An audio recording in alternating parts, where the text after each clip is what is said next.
Welcome back, everyone, to the deep dive.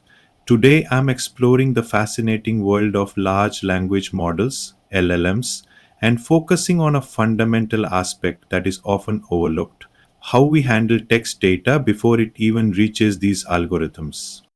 Getting the data right is crucial. It's like prepping ingredients before cooking, the difference between a model that just crunches numbers and one that truly grasps language. This is essential whether you're fine tuning cutting edge models or designing your own text processing pipeline. Let's break down these core techniques and see how they impact your daily work with LLMs. Where do we start with something as complex as language models? At the very beginning, with the text itself. That means tokenization. Tokenization is taking raw text and breaking it into smaller units called tokens, the building blocks of language processing. In its simplest form, you split on spaces. The cat sat becomes three tokens. But this approach has limitations. What about punctuation? Is sat with a period different from sat without? And what happens when the model encounters words it hasn't seen during training?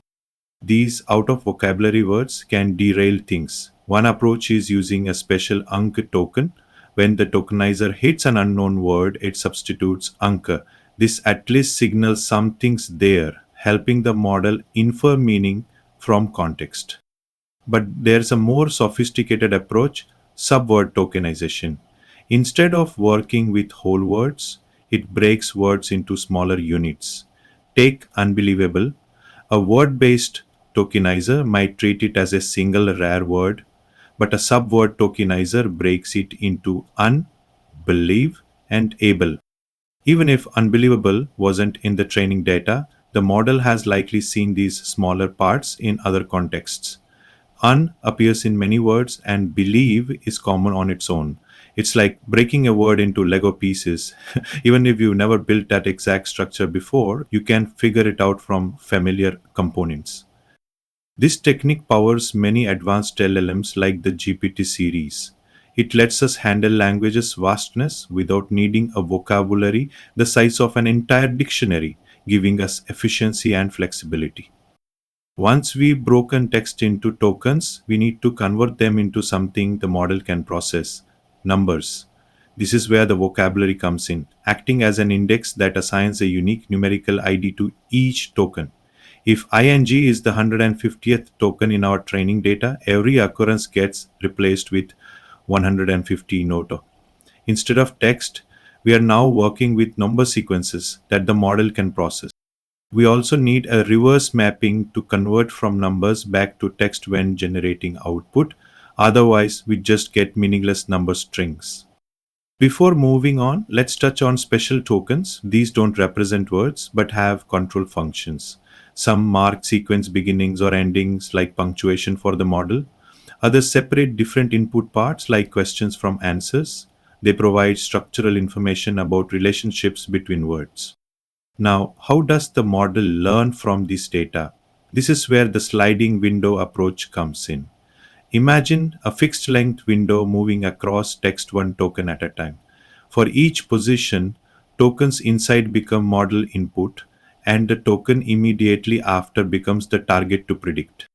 For example, with the big dog barks loudly and a 5 token window, the first training example might use the big dog barks as input, with loudly as the target. Then we slide one token over, big dog barks loudly becomes input, with whatever follows as the new target. This creates countless input-output pairs from even a single text, showing the model how words follow each other. Through these examples, it builds an understanding of language's statistical patterns without explicitly learning grammar rules. This approach enables next word prediction, the foundation of coherent text generation. But there's one more critical piece: embedding layers. Think of an embedding layer as a lookup table learned during training. For every token ID, it stores a corresponding vector of numbers that captures semantic meaning. These vectors place similar words like dog and puppy close to each other in a high dimensional space, essentially mapping language so words with similar meanings cluster together. The distances between words help the model understand relationships between concepts. So we've transformed text through multiple stages: raw text to tokens to numbers to rich vector representations that capture meaning. In practice, this all happens in batches. We feed the model input output pairs from our sliding window, with inputs as sequences of embedding vectors and targets as the embedding vector of the next token. Data loaders manage this process, organizing training data into batches, shuffling examples, and ensuring the model sees diverse content. They are the unsung heroes of LLM training.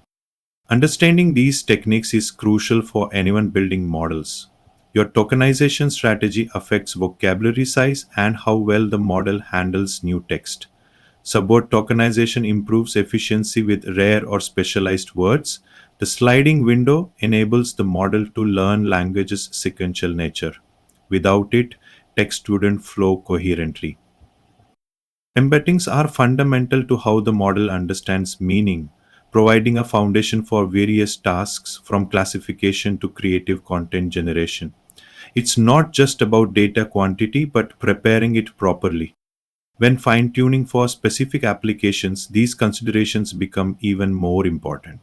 You might need to customize your data pipeline for particular domains or tasks, going beyond defaults to understand how processing affects model behavior. To recap, we covered tokenization, breaking text into units, the sliding window, creating training examples, and embeddings, transforming tokens into meaningful representations. These seemingly basic steps underpin the incredible capabilities of today's language models. As you work with LLMs, consider how tokenization choices affect not just performance but computational requirements. Think about how embedding quality impacts tasks requiring nuance and contextual understanding. These foundational techniques, often invisible, profoundly influence the intelligence emerging from these systems. They are the foundation upon which the magic happens. Thanks for diving deep with me today. I'll see you next time. Thank you for watching. If you found this video useful, don't forget to like, subscribe, and share.